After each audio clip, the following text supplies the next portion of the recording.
Hello. So I'm Meg Bolger from Facilitator Cards, and I have a few questions that came up in a session that I was leading recently and that didn't get answered in the session. So I'm going to read those out to you today. I'm going to answer them best I can, and let's jump straight into it. So, first question.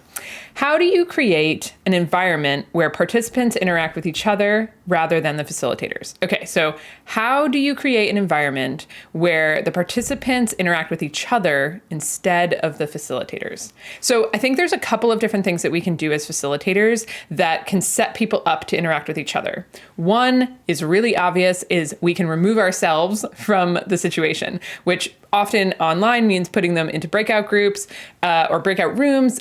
In person, it means putting them into small groups, right? So as soon as we shrink the population of people that they have the option to deal with or to interact with to just each other, they're going to interact with just each other. So whether that's putting people in pairs, putting them in triads, putting them into small groups of 4 or 5, in breakout rooms or in person, that's the big and most obvious way that we can get them to interact with each other. And when we do that, I think that creates a really important dynamic where they are learning from each other and they're seeing each other ideally as sources of information, right? So it's important that when we put them in those groups, that there's some sort of that there's a meaningful interaction that's happening with them, that they're not just that they're generating information with each other in particular, or sharing or processing information with each other. And that can help kind of establish the people in this room are people you can learn from. So that's the first thing you can do. Change the group size and make it small enough that they are forced to interact with each other. Another thing is to make the norms as such that there is a way that people feel comfortable directly responding to each other rather than having to go through you. This is a little trickier online, I find, because there isn't as much freedom of movement. People have to mute and unmute. But there's a big difference between saying, okay, as a group, if somebody says something and you want to respond to it, go ahead and just unmute and go ahead and respond to them. We're going to assume everybody's in gallery view. We're going to assume, if people have their cameras on, it's going to be a little easier to cue, oh, this person's about to talk. Versus if you want to say something, put something in the chat or raise your hand and I will call on you. As soon as you establish that type of norm, people are less likely to be talking to each other and they're going to feel like every interaction is filtered through you. Now, that's something that I do a lot in my sessions. I have people raise their hands, or I have people I kind of call on them. But I do find that even though that norm works for a lot of what I do, it does reduce the amount that people are speaking directly to each other versus kind of feeling like they're speaking to me or to the group rather than kind of information going this way. So just be aware of those types of little subtle norms. You don't even have to do it explicitly, but if people do raise their digital hand or do, ask to speak and you call on them, that will create a kind of an implicit norm where people will be interacting with you rather than each other. Another thing you could do is, online, this would be very easy to have people put things in the chat and then have people either direct message respond to folks or just respond to something they saw in the chat earlier in the chat again. And just that idea of you're not the one sharing the information that they're interacting with is coming from each other. Those are some of the ways that you want to encourage people to interact with each other.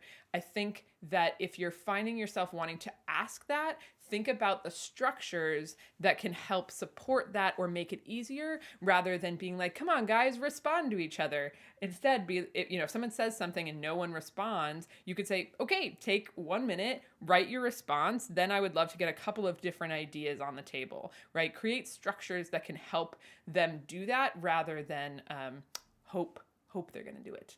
And then be cautious of the structures that limit that kind of freedom of response and connection.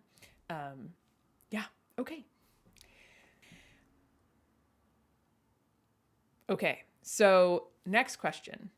How can we get better at giving feedback for each other's facilitation skills? So feedback is something that all of us want and few of us are good at giving or receiving, I would say. So let's just acknowledge that like we live in a culture and in a space where for most of us, feedback is something we don't receive a lot. Honest feedback is something we don't receive a lot.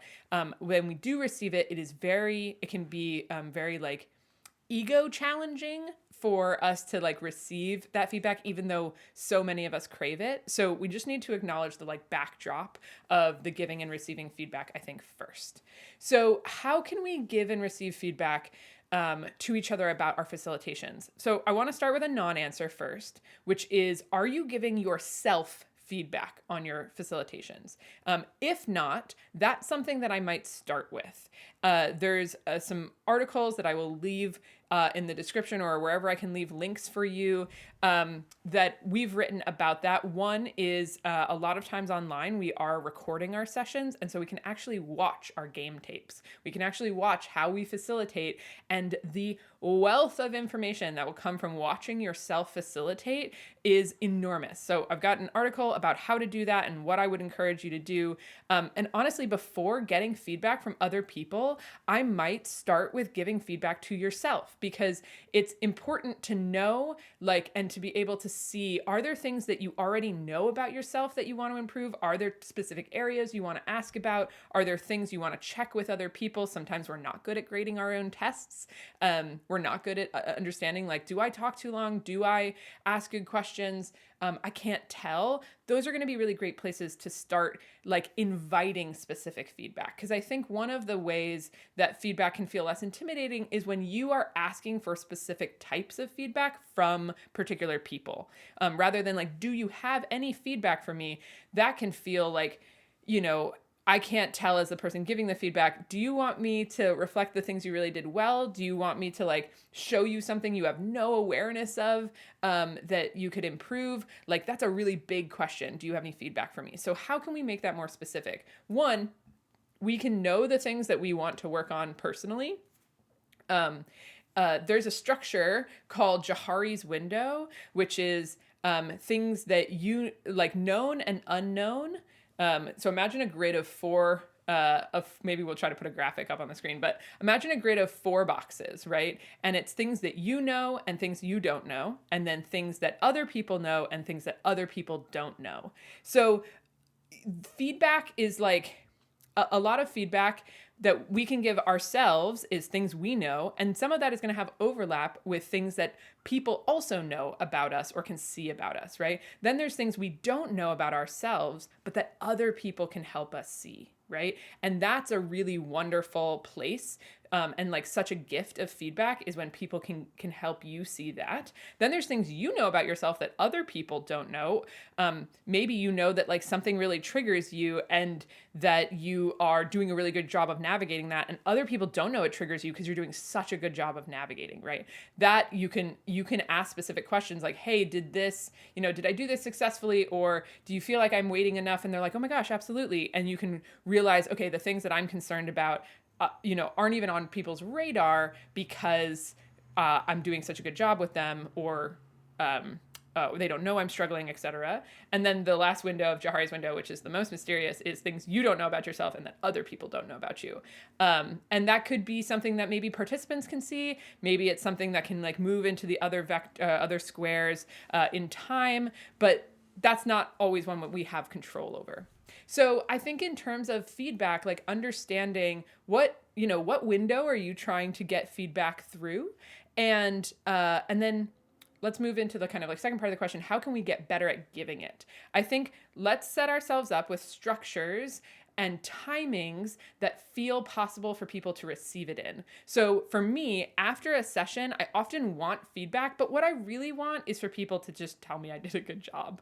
Like if it's critical feedback, it's actually going to like land in a way that is hard for me to take in as not personal. It's also going to be hard for me to like action it into future changes that I need to make. So that's something that I think is really important, is like, when are you giving the feedback and when can you metabolize it and do something with it? So I would often encourage people, there is a self-feedback form that I used to fill out at the end of my workshops. Probably should go back to it. And maybe you both fill out this like feedback form for yourself and for each other, but you don't actually discuss it until after the session, or like until like a couple of days after the session. And knowing what timing works for you and works for the person that you're giving feedback to, I think is really, really important. And not just like that urgency feeling that we can often have after a session, but understanding like when is it going to be best able to be metabolized, to be internalized, and then to be like done anything with. And what do we need right after a session? If we need positive reinforcement of like, man, it's so tricky to do these things, but I'm so glad that we like put ourselves out there. Like it is okay to just need that after a session and to not have to jump straight into feedback. I did not know that that was okay for many years. And so I would encourage you to consider. And then, is there anything else I want to share on feedback? I think that seeing yourself do facilitation, getting feedback, and then honestly watching another game tape after so you can see what they see, or you can like look through that lens, I think that can be just like so huge and helpful. The last thing I want to say is just, when we're giving feedback to give it in the spirit of getting better, not, and that like, if at all possible, like knowing where it's coming from for you. Like I want to say this because I don't like how you do this versus I'm not sure it's serving participants, right? Understanding that like where is the feedback coming from, and then therefore where are you hoping it goes? I think that can be really helpful in the framing. So it's my little rant about feedback. Hopefully that was helpful. Okay.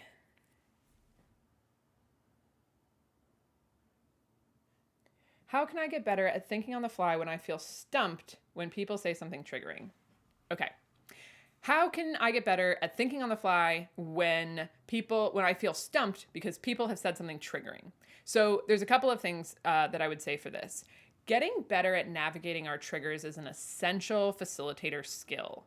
So it's not necessarily about thinking, like some of us are quick thinkers. We have thoughts immediately in response to a question. And some of us are like slower processors. And I don't think like it's definitely can be handy as a facilitator to have quick responses. But what this question is speaking to is like, I feel stumped when I feel triggered.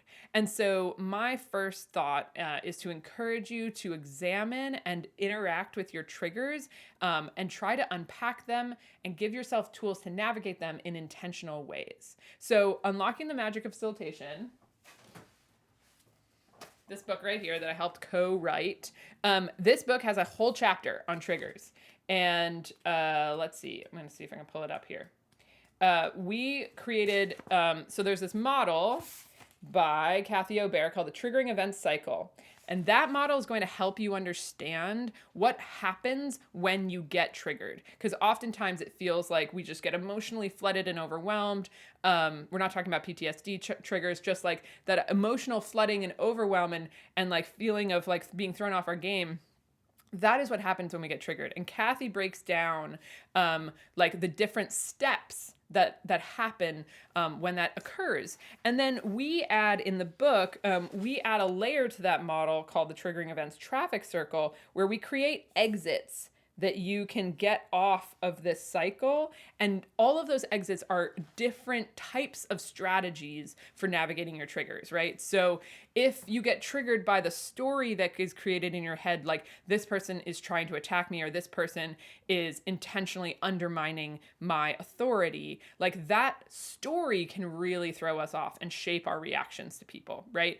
And so, exit 2 is about creating different stories that protect us from forming stories that like trigger us or cause us to be in like an uncentered headspace.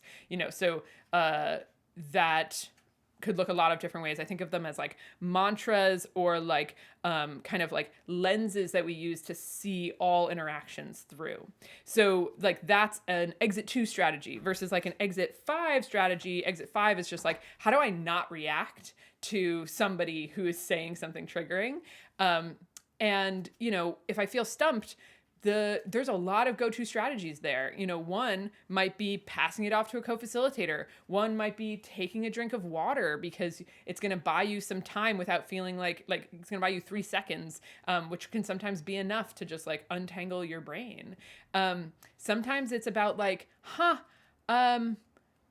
I don't know what I think about what you just said there, or I need a moment to think about that one. And you have to do it in a way that doesn't communicate like, holy crap, what did you just say? But just this idea of maybe you don't have to have an immediate response that is like content for them to interact with, but is there a way for you to respond that allows you to buy yourself some time or allows a co-facilitator to take over in that moment? That's what I would say. I would say check out, and I will leave links to chapter 9 of Unlocking the Magic of Facilitation, which is specifically on triggers. I will leave that information. I run a whole session on triggers where we go over all of those strategies. So there's probably a recording I can link you to there. And you could also jump on our events mailing list to see if we run that session again in the future. I'm sure we will. It's really helpful for us to talk about triggers. And then I think thinking on the fly, like if there is something, the last strategy I'm going to give you before we move from this question is sometimes if we facilitate the same content over and over again, there is sometimes triggers that occur every single time, or just like regularly occur for us in that session. So, I had a colleague who used to facilitate a lot on gender, and people would say the phrase real man, right? Like they'd be like, well, real men don't, or real men do blank. And that was a trigger for him when he was facilitating, but he knew that it was a trigger. So that's like step 1. But step 2, he knew it was a trigger and he knew it was going to happen. So he had like a little autopilot speech prepared for the phrase real man. And he didn't have to be present anymore when he would do that, because he would just hear that phrase and be like, ooh, that's an interesting phrase. So let's unpack that for a minute. And then he would go on autopilot and do this little mini lecture. So if you know that there's something that triggers you, 1, communicate it to your co-facilitator so that they can know that. But 2, consider like, is there, rather than like I have to be able to think really like fast and strategically, is there actually like a default move that you can make that would be really helpful over and over and over again? Good to check those with your co-facilitator, because sometimes we'll be like, this is what I'm going to say. And your co-facilitator might say like, that is going to shut down the group and that is going to let people know that you're triggered. So it's good to check our responses even when we're creating those autopilot ones, but consider an autopilot response rather than getting better at thinking fast in the moment. Okay. How can I best show up as a facilitator when I'm still learning? Okay, so how can I best show up as a facilitator when I'm still learning? So this is a thing that I hear a lot of folks, especially around social justice, have fears and hesitations around, because they're like, how am I supposed to lead people who I'm still in progress, I'm still learning all of this. Like, I can't show them the way to do it because I'm still a work in progress myself. One thing I want to say is that I think that some of the most brilliant teachers are the people who just learned. So I had a friend growing up who had been playing hockey since she was 5 years old. And she was brilliant at hockey. When it came to teaching me how to hockey stop, how to like stop on ice skates, she had no idea how to teach it, because her body did it so automatically that she did not know the mechanics anymore. She didn't know the basics. She had no idea what it was like to not know how to do it. So she was actually a miserable teacher. So it's important to remember that being good at something and being a good teacher of something is actually entirely separate realities. That you can be brilliant at something and a really crap teacher at it, and that you can be actually a really brilliant teacher and not necessarily be that good. All you have to be is better than your students in order to often or just like kind of with your students in order to help them move. So I think somebody who learned how to hockey stop like 2 weeks ago and who was like, oh, I know exactly where you're struggling. I know exactly what it's like to be at this stage. I remember how scary it is the first time you have to try. Like that person is going to be way better at teaching. And the experts have to actually specifically go back to a beginner's mindset and continuously curate their ability to empathize and relate to those beginners. Whereas somebody who is one step ahead of you, they don't have to put in that effort. It's very natural because they are only one step ahead of you. So my first thing is to say, like, if you feel like, yeah, I mean, I've spent time with this information in a way that most of my participants haven't, that's all you need. Like for a lot of us, like that's all we need in order to be able to like teach or educate from a really healthy place. Like if you're at a 201 and they're at a 101, great. You don't have to do a bunch of stretching backwards from your 701 like decades of information. So I think that can be really, really helpful. The thing that you have to know is that like every once in a while you're going to have a participant, or you're going to have many participants maybe who are ahead of you in certain ways.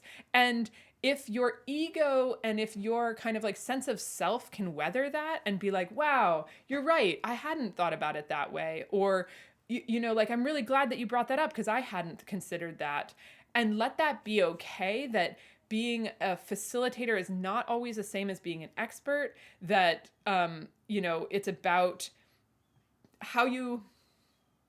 are you communicating the reason you should trust me is because I'm an expert, or are you communicating the reason you should, go on this journey with me is because I really care about this journey. I want you to succeed on this journey. I am walking on this journey with you and I am a fellow traveler, right? Like if you can give off that kind of energy rather than like, trust me because I know better, I think it's a lot less damaging to then all of a sudden have a participant who knows more than you, or damaging to your ego, or kind of like off-putting to you. It throws you off a lot less to like discover that, right? And this happens not just in social justice, but in a lot of different fields, that all of a sudden, like somebody's going to have some unique set of knowledge or insight or experience that is going to supersede the leader's experience. And that doesn't mean they don't deserve to be the leader, because some of what it means to be the leader is to take disproportional responsibility for the group, not to necessarily have disproportionate knowledge to everyone in the group. I think that's a really important difference, right? That if I was, leading a canoe trip and one of my participants was like actually like an expert level canoe, instructor, even not even just like participant, they might be better at certain things than me, but that doesn't mean they have the unique responsibility that I have as the leader in that space. So know that like that, you don't have to have the most amount of information compared to all of your group, but you are taking like disproportionate responsibility, which means you show up differently with that information. So important difference, and hopefully that was helpful. Okay. How do you handle people who are there to be contrarian? Okay. So how do we handle people who are there to be contrarian? So there's a couple of different things to keep in mind, and this is probably going to be different depending on whether it's a mandatory training or a completely optional training. One is to navigate our own feelings around experiencing somebody who is being contrarian. Because for a lot of people, as soon as someone says devil's advocate, or as soon as they kind of interpret that somebody is being contrarian just to be a bother, they automatically write that person off. And they also like create a lot of stories about like the intentions and the motivations and politics of that person. And I think that's stuff to be very cautious of, because I think that we might be right, but we also really might be wrong. And what I mean by that is like sometimes we can create all of those stories and like beliefs around that person and actually be deeply wrong, that they're not there to just stir things up. They are genuinely like struggling or like questioning or frustrated that like this is a space where I thought I could do this, and where I thought I could bring up these questions, and you're once again telling me it's not a legitimate space for me to bring up these questions. So I want to encourage us to investigate our mindsets around contrarians, and to, as much as possible, like put down our stories that they're there just to be annoying.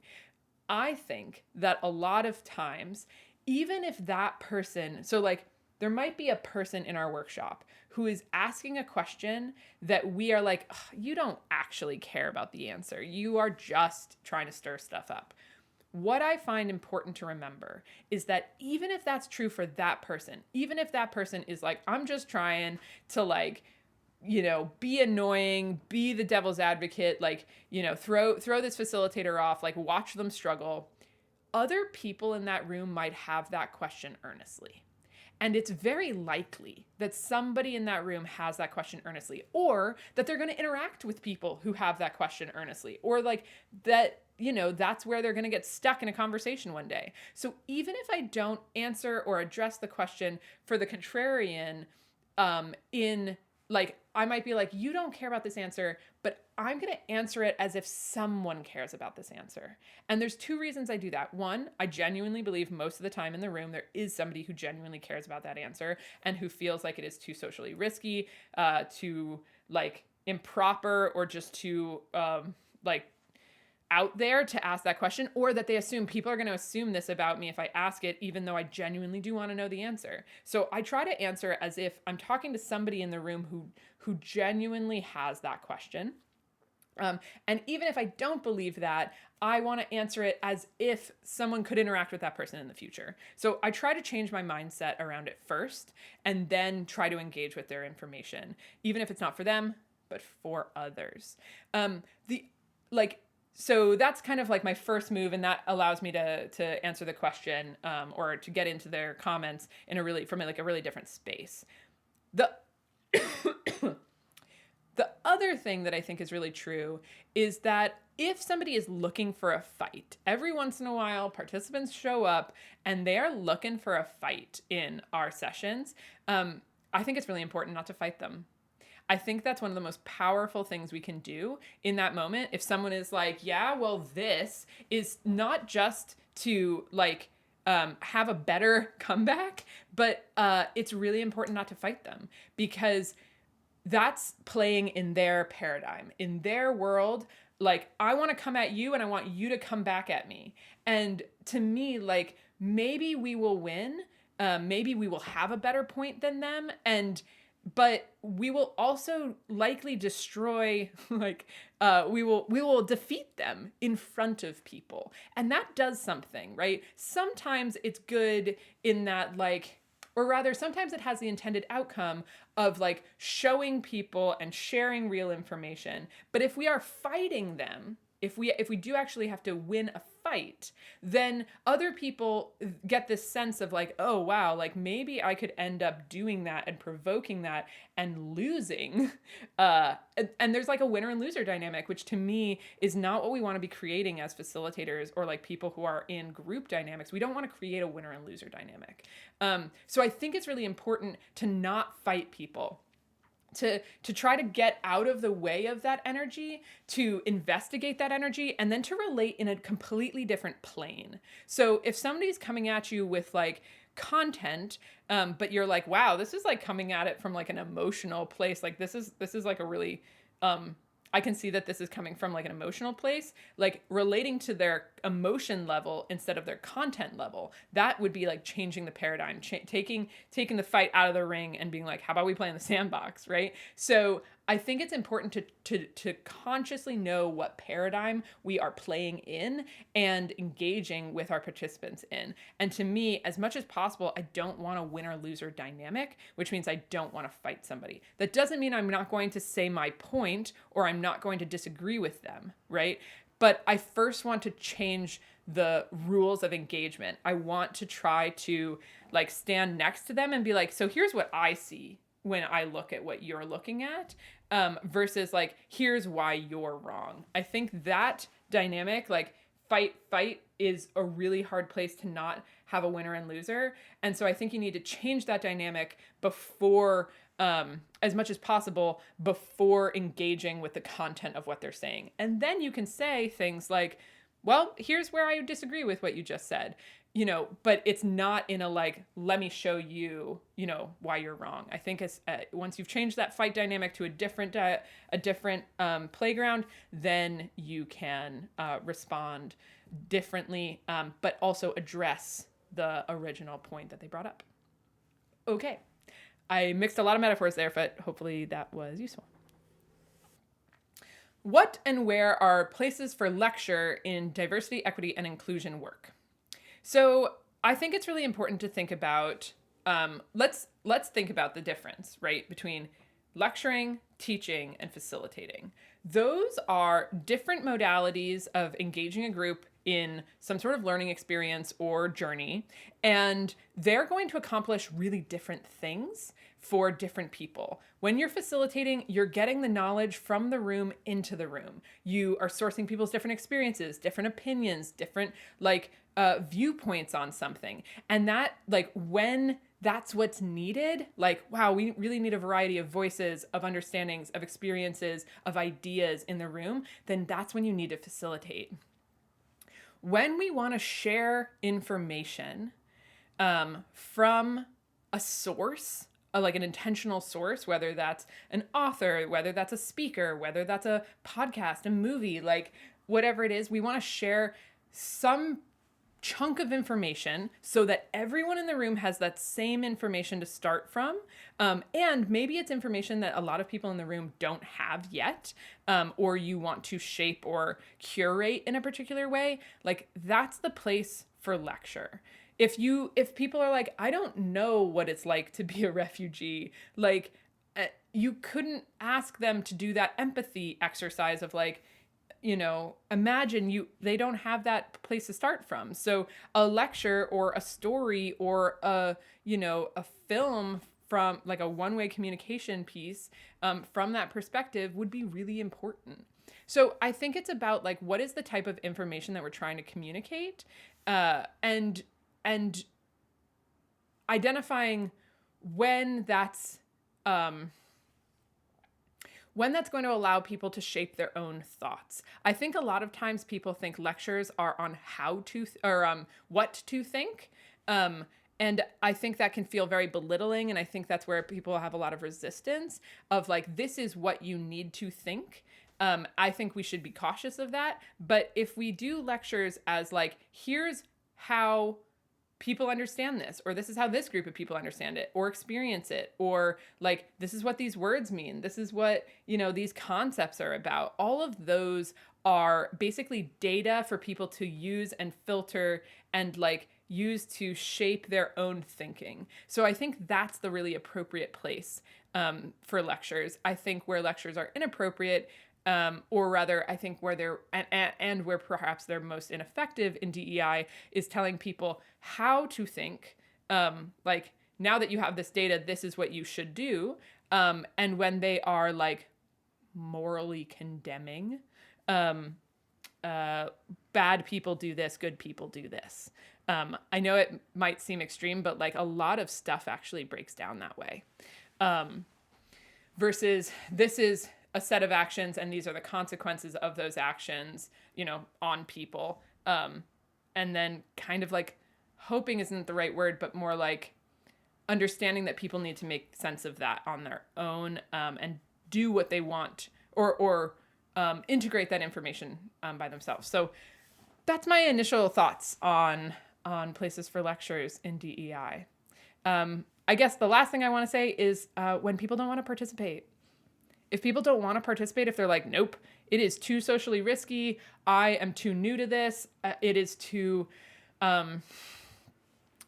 scary for me to step into participating, but I really want to engage with this information, that's a place where they might be really receptive to information in a lecture format that if you ask them to, do it in a workshop, they're just not going to be willing to show up for that. So that's another place for lectures, is when the risk is too high and the knowledge is too low.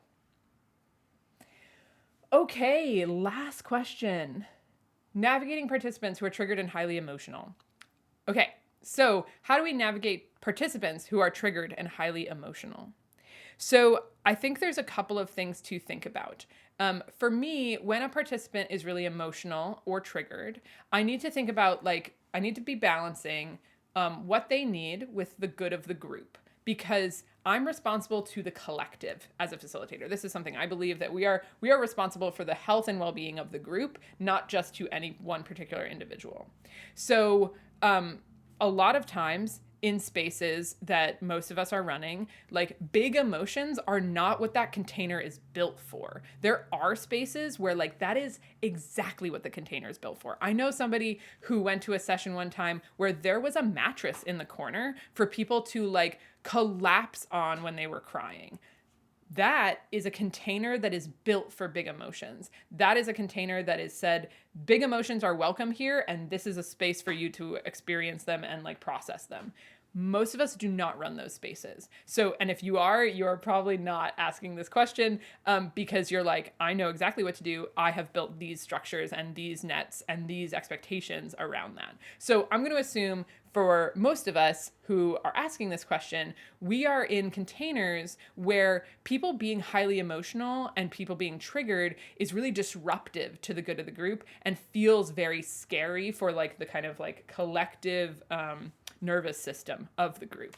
So what I think is important to do is, how can you contain it so that that person doesn't feel wrong for having it, but also it does not end up shaping and overwhelming the rest of the people in the group.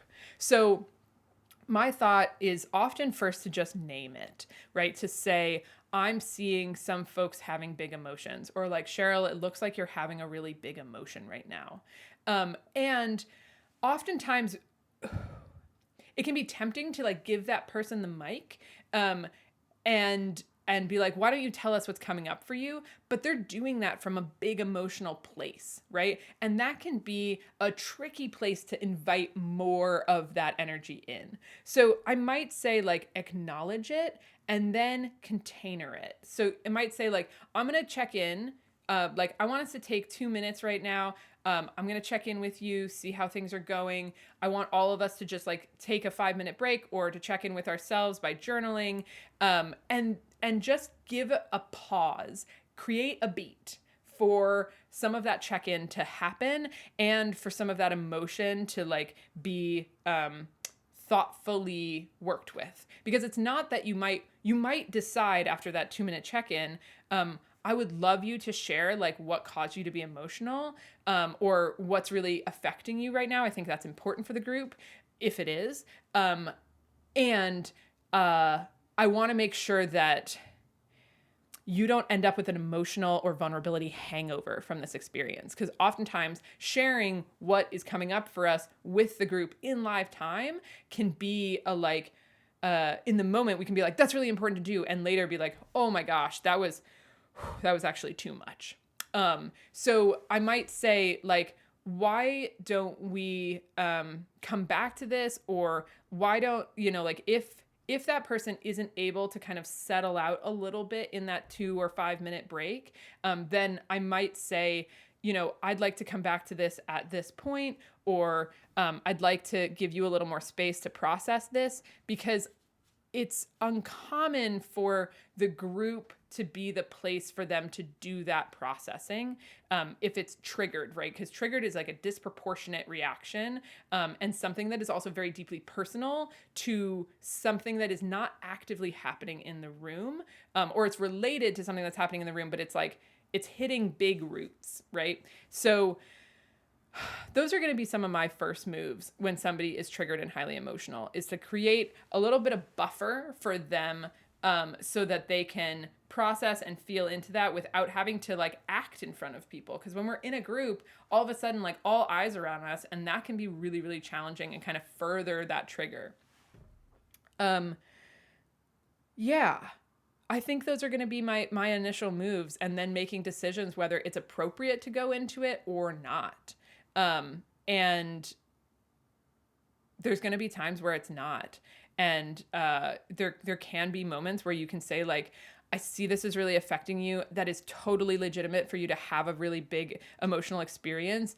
And this isn't a space set up for us to really process that. And so I'm going to ask you to step out, or I'm going to check in with you one-on-one, or I'm going to put you in a breakout room and have a co-facilitator come chat with you, because this space isn't set up for success for that type of interaction. So that's something really important that I think is that, like, it's not that the emotion is bad. It's not that your reaction is wrong. It's that for us to process it, we need to be in a different emotional space, or have different skills, or have different amounts of time, or different containers than we do. And so saying, like, the setup isn't right for us to deal with this, rather than you are wrong for making us deal with it, that pivot, I think, is really, really important and honest. So that is some of the moves that I would make if somebody was triggered and highly emotional.